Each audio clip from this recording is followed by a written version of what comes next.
রাতের নিস্তব্ধতা, সিসিটিভি ক্যামেরায় ধরা পড়া এই দৃশ্যটি দেখলে প্রথমে মনে হতে পারে এটি কোনো সাধারণ শিকারের ঘটনা, কিন্তু ভিডিওটির শেষ পর্যন্ত দেখলে আপনি অবাক হবেন। হাঁসগুলো যখন বেশ নিশ্চিন্তে ঘাসের উপর দিয়ে হেঁটে যাচ্ছিল, তখনই হঠাৎ এক ক্ষুধার্ত কুকুর তাদের উপর চড়াও হয়। মুহূর্তের মধ্যেই সব যেন শেষ হয়ে গেল বলে মনে হয়। কিন্তু এখানেই শুরু হয় আসল খেলা। কুকুরটি আক্রমণ করার সাথে সাথেই একটি হাঁস মাটিতে শুয়ে এমনভাবে পড়ে থাকে যেন সে প্রকৃতির প্রতিটি প্রাণীর মধ্যে বেঁচে থাকার সহজাত প্রবৃত্তি থাকে। কিন্তু এই হাঁসটির বুদ্ধিমত্তা সত্যি প্রশংসার দাবি রাখে। সে জানে যে শিকারী প্রাণীগুলো সাধারণত নড়াচড়া করা শিকারের প্রতি বেশি আগ্রহী হয়, তাই ভান করে সে কুকুরটির মনোযোগ অন্যদিকে সরিয়ে দেয়।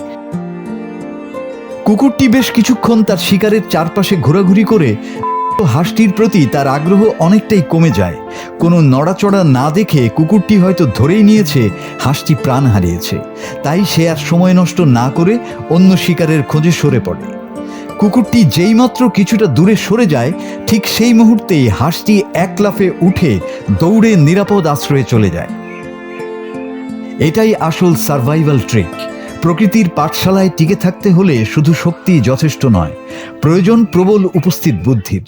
এই হাঁসটি আমাদের শিখিয়ে দিল, প্রতিকূল পরিস্থিতিতে আতঙ্কিত না হয়ে শান্ত থাকাই জীবনের সবচেয়ে বড় কৌশল। হয়তো আমাদের নিজেদের জীবনের কঠিন সময়েও এই ছোট্ট প্রাণীটির মতো ধৈর্য আর বুদ্ধিমত্তা আমাদের রক্ষা করতে পারে। মাসুদ হাসান, বাংলা টিভি।